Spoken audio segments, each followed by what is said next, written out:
ఈ గవర్నమెంట్ వచ్చినప్పటి నుండి ఈ ఒక్క సంవత్సర కాలంలో ఈ రోజు వచ్చిందో మనకు ఒక డార్క్ డేగా మేము తీసుకుంటున్నాం. ఎందుకంటే ఈ రోజు ప్రజలు వచ్చిందో కొంచెం ఏమారి ఆశపడి ఏదో ఈ గవర్నమెంట్ చేస్తుందే ఉద్దేశంతో ఈ గవర్నమెంట్కి ఓటేసింటే ఈరోజు అన్ని విధాల్లో అన్ని రంగాల్లో కూడా దీనికి ఇది ఫెయిల్యూర్ అయిపోయింది.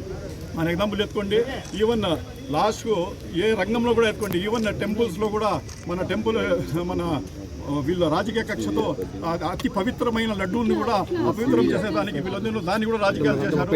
ఎక్కడ చూసినా ఆడవారి మీద కానీ పిల్లల మీద కానీ అఘాయిత్యాలు పడబడినాయి. క్రైమ్ రేట్ పెరిగింది. అదేవిధంగా వీళ్ళు వచ్చి 100 రోజులు అయిపోతానే మేము వచ్చిందను గంజాయిను మేము స్టాప్ చేపిస్తామని కూడా వాద చేశారు. అది కూడా ఏం లేదు, అది కూడా కేసులు ఎక్కువ అయిపోయినాయి. ఎక్కడ చూసినా క్రైమ్ రేట్ ఎక్కువ వచ్చింది. ఈ గవర్నమెంట్ పెరుగుతూ ఉండేది ఏమంటే సారాయి బాగా పెరిగింది. ఎక్కడ చూసినా బెల్ట్ షాపులు, ఎక్కడ చూసినా ప్రజలు వచ్చిందో తాగి మత్తులో ఉన్నారు. ఇంత మత్తులో ఉంటే కూడా ఆదాయం మట్టుకు కిందికి పడిపోయింది. ఈ డబ్బు ఎక్కడికి పోతా ఉండేది మేము ప్రశ్నిస్తూ ఉన్నాం. అదేవిధంగా ఇసుక కూడా లిబరల్ చేశారు, ఇసుక కూడా అందరు చేసినారు. కానీ మన ఆదాయాలు మట్టుకు కిందికి పడిపోయినాయి. అన్ని రంగాల్లో కూడా ఈ గవర్నమెంట్ టోటలీ ఫెయిల్యూర్ అయింది. వీళ్ళకి యాక్చువల్లీ వచ్చిందో ఈ గవర్నమెంట్ మనుగడ సాగించడానికి కూడా వీల్లేదు. ఇదే కానీ ప్రజలకు ఈరోజు కాల్ బ్యాక్ అధికారం ఉండింటే ఖచ్చితంగా ప్రజలు ఆ ఆప్షన్ తీసుకొని ఈ గవర్నమెంట్ను గద్దె దించేదాన్ని కూడా ఇరిగిపోయిన వాళ్ళు కాదు. ఈ మధ్య జగన్మోహన్ రెడ్డి గారు ఉంటే కరోనా వచ్చింది. కరోనా పీరియడ్లో కూడా 2 సంవత్సరాలు ఆయన కష్టపడి ప్రజలకు పోషించినాడు. ఏ పని లేకుండా కూడా ఇంటి దగ్గరికి చేశారు. వీళ్ళు ఎంప్లాయ్మెంట్ కూడా టోటల్ ఫెయిల్యూర్ చేసినారు. ఉండే ఉద్యోగాలు కూడా ఊడగొట్టేసి ఈవెన్ వాలంటీర్స్ కూడా తీసేశారు. అదేవిధంగా రేషన్ ఇవి బండ్లు కూడా పోతూ ఉన్నాయి, దాంట్లో ఉండే పనిచేసే వాళ్ళకి తీసేశారు. అదేవిధంగా ఫీల్డ్ అసిస్టెంట్ తీసేస్తూ ఉన్నారు. అదేవిధంగా బివరేజెస్లో కూడా చాలామందికి ఉద్యోగాలు తీసేసినారు. ఈ రకంగా అన్ని రకాలుగా కూడా ఈ గవర్నమెంట్ ఫెయిల్యూర్ అయింది. అందువల్ల ఫీజు రీంబర్స్మెంట్ కూడా టయానికి ఇవ్వలేదు. ఫ్రీ విలేజ్ బస్సులు అన్నారు. ఏ రకంగా కూడా వీళ్ళు ఏమి ప్రజలకు చేసినది కాదు. వీళ్ళకి వచ్చిందో మేము కేవలం నిద్ర లేపల్లా అనే ఉద్దేశంతో ప్రజలకు కూడా చాలా చైతన్యం వచ్చింది. ఈ రోజు కూడా చాలామంది కేసులు పెడతా ఉన్నారు. మీ రేషన్ షాపులు మీరు కానీ ఆ సమ్మెలో పాల్గొంటే మీరు కానీ ఈ దీంట్లో వెన్నుపోటు దినంలో పాటించారంటే మీరు పోయినారంటే మీకు రేషన్ కార్డు తీసేస్తాము అని చెప్పి అక్కడ ఉండే లోకల్ నాయకులు కూడా భయపెట్టింటే కూడా ఇంత భారీగా జనాలు ఇక్కడికి వచ్చేస్తున్నాం. ఈ ప్రోగ్రామ్ను గ్రాండ్ సక్సెస్ చేశారు. మేము రైతులు కూడా టోటల్ ఫెయిల్యూర్ కూడా చాలా బాధలో ఉన్నారు. వాళ్ళకి వచ్చిందిను ఇది టమాటా రైతులు ఈరోజు ఇప్పటికీ కొంచెం రేట్లు పుంజుకుంటూ ఉండే కానీ టోటల్ టమాటా రైతులు కూడా అవి అయిపోయినారు. ఫర్టిలైజర్ షాపు కూడా ఫర్టిలైజర్స్ కూడా విపరీతమైన రేట్లు, పెస్టిసైడ్స్ కూడా విపరీతమైన రేట్లు, అదేవిధంగా మామిడికాయల రేట్లు కూడా అవుట్ అయిపోయినాయి.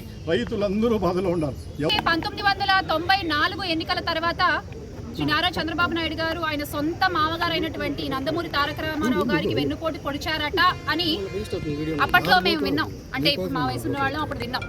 అప్పటి నుంచి ఇప్పటి వరకు కూడా అంటే మొన్న జరిగినటువంటి 2024 ఎన్నికల తర్వాత ప్రజలకి ఆయన పొడిచిన వెన్నుపోటుతో సహా కలిపి ప్రత్యక్షంగా చూస్తున్నాం. చంద్రబాబు నాయుడు గారు అంటే వెన్నుపోటు అంటే చంద్రబాబు నాయుడు గారు 4 సార్లు ముఖ్యమంత్రి అయ్యాను అని గొప్పగా చెప్పుకునేటువంటి చంద్రబాబు నాయుడు గారు ఒక్కసారైనా వెన్నుపోటు లేకుండా పరిపాలన చేశారా అని ప్రశ్నిస్తున్నాం.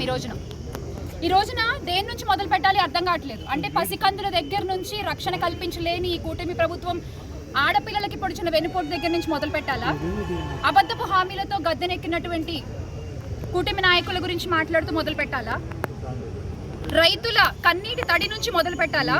విద్యార్థులకు వీళ్ళు పొడిచిన వెన్నుపోటు వల్ల ఆ విద్యార్థులు ఉన్నటువంటి ఆ ఆవేశపు వేడి నుంచి మొదలు పెట్టాలా? MDU వాహనాలు రద్దు చేసి కొన్ని లక్షల కుటుంబాలని రోడ్డు మీదకి లాగేసినారు ఈ రోజున. మరి అక్కడి నుంచి మొదలు పెట్టాలా? లేకపోతే DSC అభ్యర్థుల్ని అతి దారుణంగా వెన్నుపోటు పొడిచారు, అక్కడి నుంచి మొదలు పెట్టాలా? ఇలా చెప్పుకుంటూ పోతే దేని నుంచి మొదలు పెట్టాలో తెలియనటువంటి పరిస్థితి.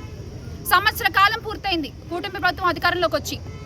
కూటమి ప్రభుత్వం ఇచ్చే హామీలకి నేను బాధ్యుణ్ణి అని గొంతెత్తి అరిచినటువంటి PPP గారు, పిఠాపురం పీఠాధిపతి పవన్ కళ్యాణ్ గారు ఈ రోజున ఆయన కూడా మాట్లాడట్లేదు.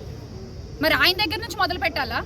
ఏంటిది అంటే మీరు నోటికొచ్చిన హామీలు ఇచ్చేస్తాము, అలవి కాని హామీలు చెప్పుకుంటూ వచ్చేస్తాము, ప్రజలు మమ్మల్ని నమ్మేస్తారులే, మేము గద్దెనెక్కేసాంలే, ఇంకేంటి వాళ్ళని పట్టించుకోవాల్సిన అవసరం లేదులే అని అనుకుంటే మాత్రం ప్రజల పక్షాన నిలబడి ప్రశ్నించేటువంటి పార్టీ వైఎస్ఆర్ కాంగ్రెస్ పార్టీ ఒకటి ఉంది అని మీరు ఖచ్చితంగా గుర్తుపెట్టుకోవాల్సిన విషయం.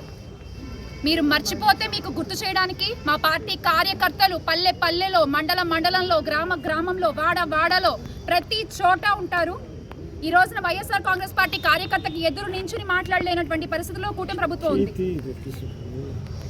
ఈ రోజున 10వ తరగతి విద్యార్థులకు కూడా అంత దారుణంగా మోసం జరిగింది. వాళ్ళని బడికెళ్లే పిల్లల్ని కూడా వెన్నుపోటు పొడిచింది ఈ కూటమి ప్రభుత్వం. ఈ రోజు అసలు అవినీతి గురించి చెప్పుకున్నట్లయితే కోట్లు విలువ చేసే భూమి 99 పైసలు కట్టబెట్టేస్తున్నారు.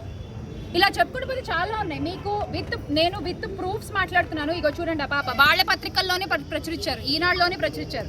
ఈ పాప 10లో ఫెయిల్ అయ్యి సబ్జెక్టుకు పునఃమూల్యాంకనంలో 96 మార్కులు తెచ్చుకుంది. కానీ ఈ పాపకి అప్పటికే ఐఐటీలో అప్లై చేసుకునేటువంటి టైం అయిపోవడం వల్ల ఇప్పుడు ఆ పాపకి అడ్మిషన్ లేదు. మార్క్సే కనుక కరెక్ట్గా దిద్దుంటే కనుక ఆ పాప భవిష్యత్తు ఈరోజు ప్రశ్నార్థకంగా ఉండేదా? ఆ పాపకు నచ్చిన కోర్సు నచ్చిన టైంకి జాయిన్ అయ్యేది మీరు కరెక్ట్గా పేపర్లు దిద్దుంటే. ఈ రోజున పేపర్లు ఇలా తప్పు దిద్దారు కదా అని జగన్మోహన్ రెడ్డి గారు ప్రశ్నిస్తే లోకేష్ గారు చాలా హాస్యాస్పదంగా దానికి రిప్లై పెట్టారు. ఒక విద్యాశాఖ మంత్రిగా ఉండి మీరు ఇవ్వాల్సిన రిప్లై అది కాదు లోకేష్ గారు. ఏదో సామెత చెప్పినట్టు ఉంది. నిజంగానే పనిగల పనిమంతుడు పందిరేస్తే తాటాకి తగిలి ఊరిపోయిందంట.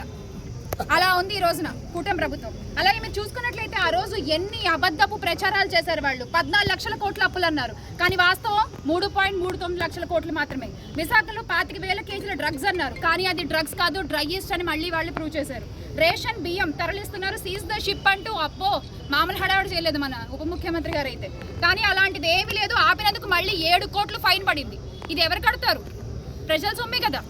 ఆ తర్వాత తిరుమల లడ్డు అంటే దేవుణ్ణి కూడా రాజకీయాల్లో పావుగా వాడుకున్నటువంటి ఈ కూటమి ప్రభుత్వం ఆ దేవుడికి సైతం వెన్నుపోటు పొడుస్తుంది అని ఈరోజు మేము ఇక్కడి నుంచి చాలా గట్టిగా అడుగుతున్నాము. దానికి ఖచ్చితంగా మీరు సమాధానం చెప్పి తీరాలి.